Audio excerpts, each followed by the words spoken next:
Bom, meus amigos, nesse vídeo eu gostaria sobre as restrições do sacerdócio aos negros, sobre o primeiro missionário negro a servir após a revelação de 1978, sobre o sacerdócio.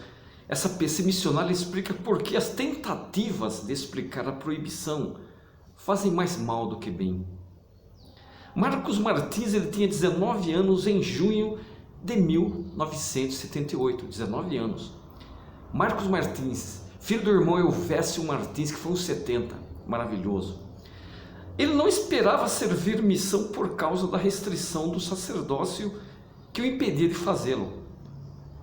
Mas tudo isso mudou em 8 de junho daqueles anos, quando um amigo em Utah ligou para contar à família Martins a incrível notícia de que a igreja havia anunciado uma revelação estendendo o sacerdócio a todos os membros dignos do sexo masculino com 12 anos ou mais, independentemente de raça ou cor.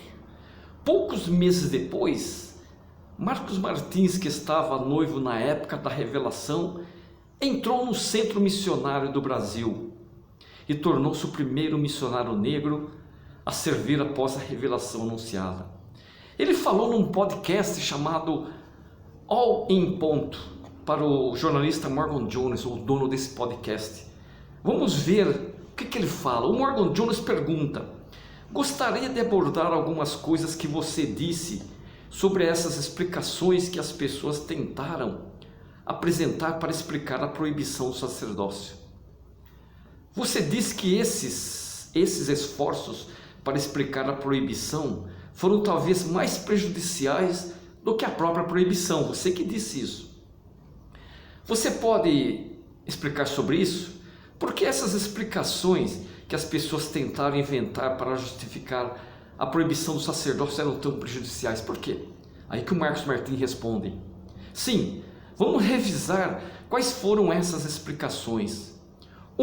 Que os membros negros da igreja não podiam ter acesso às ordenanças do sacerdócio ou do templo, porque Caim matou Abel há milhares de anos. Ou não podiam ser portadores do sacerdócio, ou ter, olha que interessante, hein?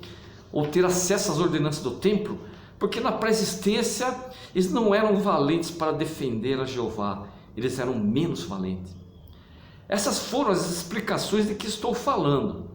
Agora, o problema é que nunca houve uma revelação sobre isso. Nunca houve.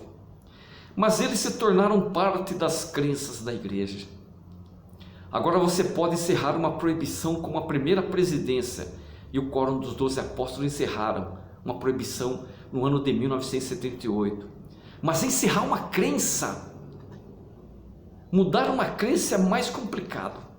Então, quando eu estava ensinando na Brigham Young Universidade em Provo, como palestrante em meio período, enquanto fazia meu doutorado lá em meados dos anos 90, Martins falando, alguns estudantes afro-americanos vinham ao meu escritório na Brigham Young e me perguntavam, irmão Martins, como faz para lidar com isso? Porque eu tenho um professor que diz que, você sabe, coitado de você, que foi amaldiçoado.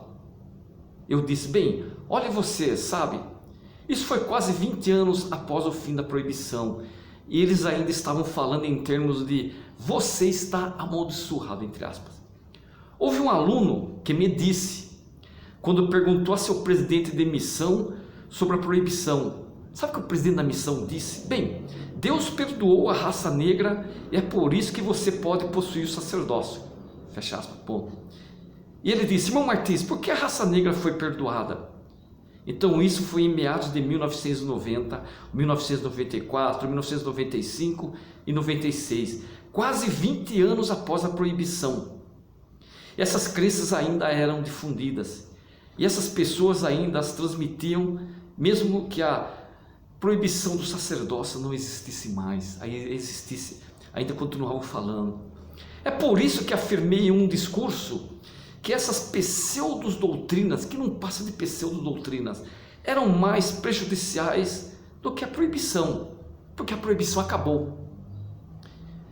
E então a declaração oficial, que se tornou a declaração oficial 2, naquele livro Doutrina e Convênios, Declaração Oficial, fala por si. Bem, ele falava por si, mas não dizia, olha, entre aspas, você sabe, abre aspas, renunciamos a todas aquelas coisas que teorizamos como possíveis explicações para a proibição.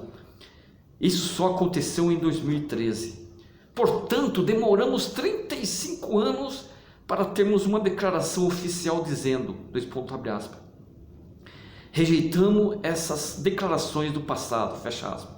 E agora, aqui estamos, entrando em 8 anos desde a declaração de 2013, que é um ensaio sobre a raça e o sacerdócio no site da igreja. E ainda temos muitas mentes que precisam ser retreinadas. Olha, realmente as escrituras dizem que o evangelho é para todos, em todas as nações, famílias, línguas e pessoas. E como Nefe disse, ele convida todos a virem a Jesus Cristo, preto e branco, e os negros mais claros, negros mais escuros, brancos mais claros, brancos mais escuros, qualquer coisa. Espero que vocês entenderam.